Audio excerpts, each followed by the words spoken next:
मैं ऊबर चलाता था। मुझे ऊबर चलाते हुए 1 साल हो गया था और अक्सर मैं रात को ऊबर चलाया करता था। दिन में क्योंकि ट्रैफिक का रश बहुत ज़्यादा होता था और गर्मी भी बहुत ज़्यादा होती थी, इसलिए दिन में गाड़ी चलाना मेरे लिए बहुत मुश्किल होता था। मैं कोशिश करता था कि रात में गाड़ी चलाऊं, क्योंकि रात में रोड भी क्लियर होता है और मौसम भी थोड़ा अच्छा होता है। तो मेरी आदत थी कि मैं रात में ही गाड़ी चलाऊं। दोस्तों, बताता चल कि पंजाब साइड पर अगर ऊबर की राइड आती हैं तो ज़रूरी नहीं है कि वो सिटी के अंदर की राइड हो। वो अक्सर आउट ऑफ सिटी भी आ जाया करती थी और कभी कभार तो इतनी लंबी राइड होती थी कि आपको 3 से 4 घंटे भी ड्राइव करना पड़ सकता था। तो दोस्तों, एक रात मैं ऊबर चलाने के लिए निकला।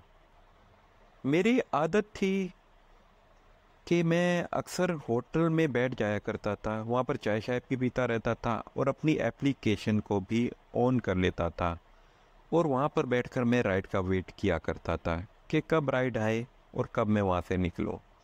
तो दोस्तों, मुझे इसी तरह मैं एक होटल में बैठा हुआ था। तो दोस्तों, वहाँ पर मुझे एक राइड आती है और फ़ौरन ही एक टैक्स भी आ जाती है कि काइंडली आप मेरी राइड अस्सलाम वालेकुम, काइंडली आप मेरी राइड को डिक्लाइन मत कीजिएगा। मैं काफ़ी देर से रोड पर खड़ा हूँ और मेरी राइड जो है 4 से 5 कैप्टन पहले भी डिक्लाइन कर सकते हैं। मेरा टाइम बहुत ज़्यादा वेस्ट हो रहा है, तो आप बराए मेहरबानी मेरी राइड को डिक्लाइन मत कीजिएगा, तो बराए मेहरबानी आप मुझे पिक कर लें। दोस्तों, पहला तो मेरा आज मूड नहीं था कि इतना लंबा सफ़र किया जाए, लेकिन मेरे दिल में लालच आ गया कि एक बड़ी राइड ले ली जाए और अच्छी कमाई भी हो जाएगी।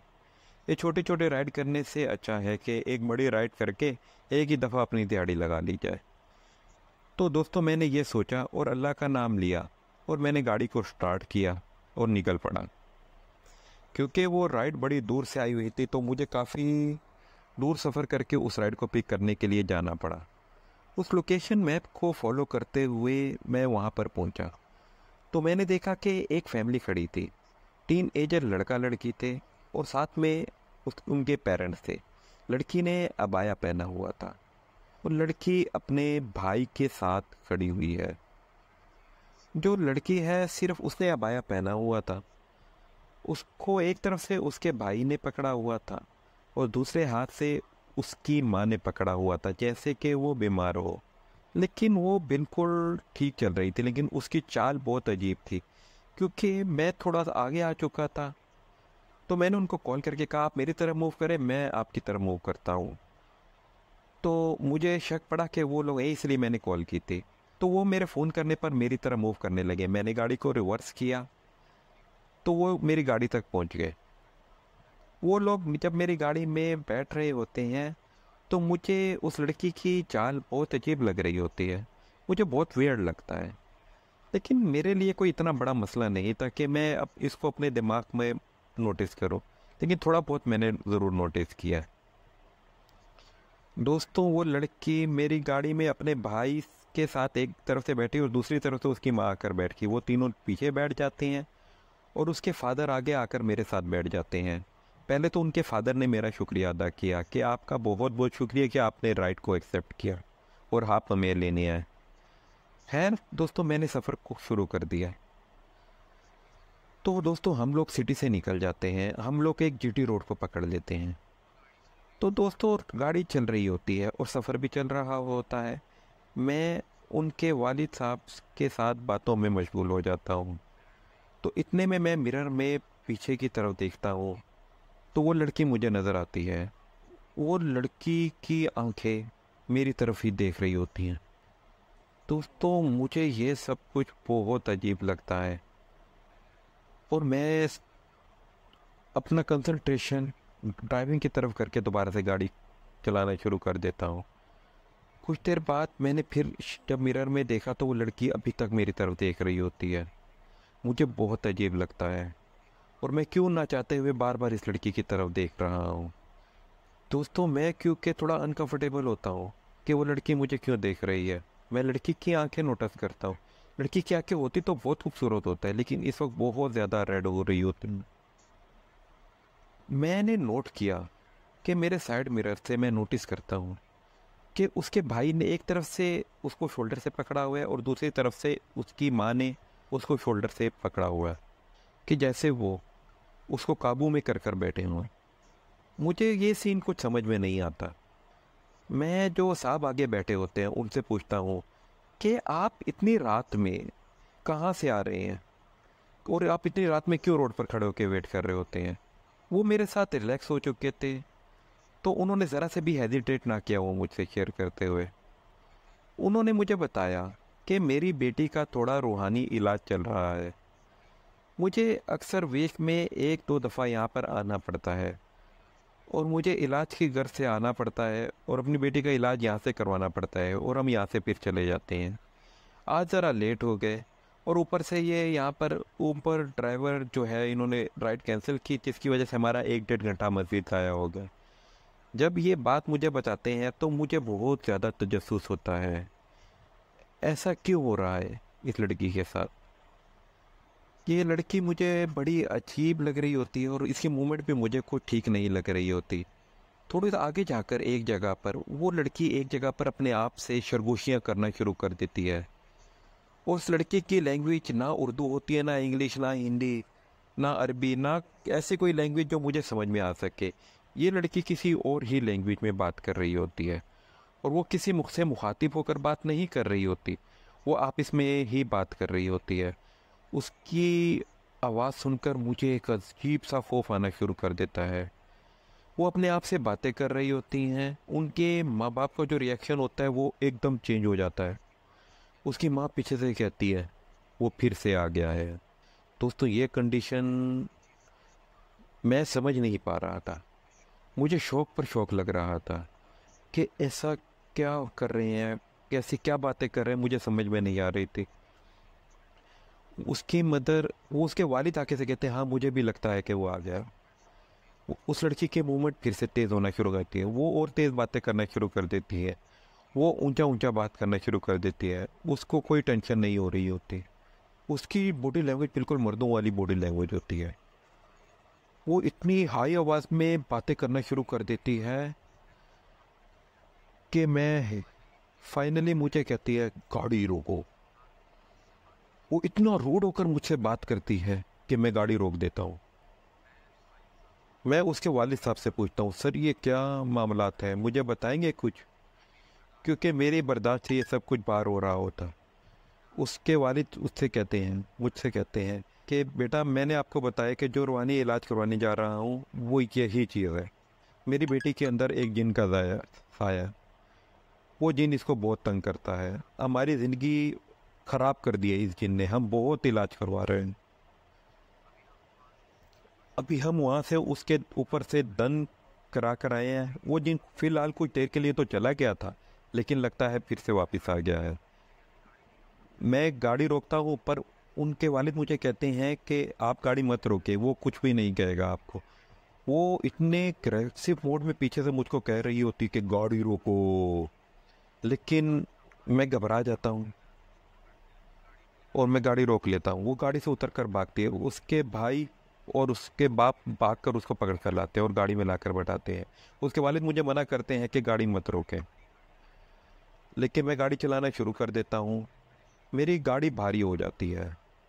मुझे ऐसा लगता है कि कोई पीछे से मुझे रोकने की कोशिश कर रहा है। मेरा सर भी भारी होना शुरू हो जाता है। वो लड़की हंस रही होती है, कभी ज़ोर ज़ोर से रोती है, कभी हंसती है और मुझे कहती है कि गाड़ी रोको। वो लड़की बिल्कुल भी अपनी पलकें नहीं झपका रही होती। मैं बहुत खौफ में मुब्तला हो जाता हूँ। मैं इस कश्मकश होता हूँ कि क्या करूँ। और दोस्तों, पंजाब में तो ऐसा होता है कि घर का रहना सहना ऐसा होता है कि घर के कोने में एक रूम जो बनाया होता है, जिसे वो मेहमान खाना भी बोलते हैं, ड्राइंग रूम भी बोलते हैं। मैं रात में इतना खौफ में एक जगह पहुंचता हूँ, जब उनके डेस्टिनेशन पे पहुंचता हूँ, जो उनका बिल बनता है वो मुझे देते हैं। तो उनके वालिद साहब मुझे ऑफ़र करते हैं कि बेटा आप रात इधर ही गुजार लो, 2-4 घंटे बाद सुबह हो जाएगी तो आप सुबह निकल जाना। आप वैसे ही डरे हुए हो, अगर आप मेरी ऑफ़र मान लो तो आप यहाँ रुक जाओ। हम लोग बिल्कुल अलग रूम में जाकर सोएंगे, यहाँ पर मेहमान खाना है, आप मेहमान खाने में सो जाओ, मैं आपको ड्राइंग रूम में जगह दे देता हूँ। आप यहाँ सोएं और सुबह उठकर आप यहाँ से चले जाइएगा। दोस्तों शुरू में मैं मना करता हूँ। जब मैं ये सोचता हूँ कि मुझे इतने वेयर रोड से वापस जाना है और इतने अजीब रोड से जाना है और यहाँ पर ये हादसे भी मेरे साथ हो चुका है, तो मैंने सोचा कि रात बेहतर यही है कि रात में यहीं गुजार लूँ। तो मुझे रूम भी अलग मिल रहा था। तो मैंने सोचा कुछ नहीं होता, अल्लाह का नाम लेकर मैं वहीं रुक जाता हूँ। वैसे भी 2-3 घंटे रह गए थे सुबह होने में। दोस्तों मैं उनके ड्राइंग रूम में जाकर जाता हूँ। उस ड्राइंग रूम का दरवाज़ा बाहर की तरफ से भी होता है और एक तरफ से घर के अंदर भी खुल रहा होता है। मैं उस ड्राइंग रूम में जाकर लेट जाता हूँ और अपने मोबाइल को भी चार्ज करता हूँ। थोड़ी देर मोबाइल यूज़ करता हूँ, फिर मेरी आँख लग जाती है। मैं बहुत डरा हुआ होता हूँ और मुझे बड़ी मुश्किल से नींद आती है। दोस्तों काफ़ी देर बाद मुझे ऐसा लगता है कि मेरे पाँव के थंब जो है उसके मुझे पकड़कर किसी ने ज़ोर से खींचा है। दोस्तों ये मोमेंट मेरे लिए बहुत अजीब था। मुझे ऐसा लगा कि किसी ने मुझे बहुत हाइट से नीचे फेंका हो। जब आप बहुत थके हुए नींद में सोते हैं और कोई आपको एकदम से जगाता है तो बहुत अजीब फीलिंग होती है। यही कंडीशन मेरे साथ थी। मैं उस कंडीशन से जब उठता हूँ तो मैं देखता हूँ कि वो लड़की मेरे सामने खुले हुए बालों में खड़ी है। दोस्तों मेरी हालत मैं आपको बता नहीं सकता। मुझे ऐसा लगता है कि मुझे अभी मौत आ जाएगी, मेरा दिल अभी फट जाएगा। दोस्तों वही लड़की मेरे सामने खड़ी होती है और वो मुझे उसी मर्दाना आवाज़ में कहती है, तुम यहाँ से चले जाओ। दोस्तों वो लड़की मूव नहीं करती। मैंने फ़ोन से अपना चार्जर समेटा। मैं जल्दी से डोर को ओपन करता हूँ। मुझे उसकी कुंडी नहीं मिल रही होती। मैं अंधेरे में बहुत परेशान हो जाता हूँ। मैं बड़ी मुश्किल से उस कुंडी को खोलता हूँ। मैं देखता हूँ कि वो लड़की मेरा पीछा नहीं कर रही बल्कि अपनी जगह पर ही खड़ी है। मैं बहुत खौफज़दा होता हूँ और मुझे यही मेरे लिए बहुत होता है कि उस लड़की के ऊपर जिन्न है। मैं वो कमरे की कुंडी खोलता हूँ और बाहर जाता हूँ, अपनी गाड़ी स्टार्ट करता हूँ और वहाँ से निकल जाता हूँ और मैं बिल्कुल भी नहीं रुकता। दोस्तों आधे घंटे सफ़र करने के बाद मैं देखता हूँ कि पेट्रोल पंप आता है। वो पेट्रोल पंप भी इतना वीरान था लेकिन मेरे लिए एक पनाह की जगह फील हुई। मुझे लगा कि मुझे यहाँ रुकना चाहिए क्योंकि मैं बहुत नींद में था और मैं बहुत थका हुआ भी था, मैं डरा हुआ भी बहुत ज़्यादा था। मैं वहाँ पर देखता हूँ कि एक चारपाई पर एक बंदा सो रहा होता है और उसके साथ एक बल्ब लगा हुआ है और इसके साथ कोई भी लाइट नहीं थी। खैर मैंने एक जगह देखी और वहाँ गाड़ी खड़ता हूँ और वहाँ पर सो जाता हूँ क्योंकि दोस्तों मैंने बहुत लंबा सफ़र किया होता है तो मेरी गाड़ी में भी डस्ट बहुत ज़्यादा होता है। लेकिन जब मैं सुबह उठता हूँ तो दोस्तों उस डस्ट पे मुझे बड़े बड़े हाथ, और इंसानी हाथ नहीं कि जैसे कोई इंसानों के बड़े से भी हाथ हो, उनके फिंगर प्रिंट्स होते हैं, उनके हैंड प्रिंट्स होते हैं। मुझे अपनी विंडो पर, बैक ग्लास पे, हर जगह पर वो हाथ नज़र आते हैं। दोस्तों बस फिर मैं सुबह होती है, मैं अपना आगे का सफ़र करता हूँ और मैं अपने सिटी पहुँचता हूँ। 2-4 दिन मुझे बुखार रहा। ये वाक़या मैं आज तक नहीं भूल सका। उसके बाद जब भी मैं रात में सफ़र करता था, ऊबर चलाता था, तो पहले मैं फ़ोन पर कुछ बातें पूछ कर लिया था अपनी सेफ साइड के लिए। उसके बाद मैं राइड को एक्सेप्ट किया करता था। इसके बाद अल्लाह का शुक्र है मेरे साथ ऐसा कोई भी वाक़या पेश नहीं आया। दोस्तों कैसी लगी आज की कहानी? अगर कहानी पसंद आई है तो बराए मेहरबानी इस चैनल को लाइक और सब्सक्राइब लाज़मी कीजिएगा। अपना ख्याल रखिएगा, दुआओं में याद रखिएगा। अल्लाह हाफ़िज़।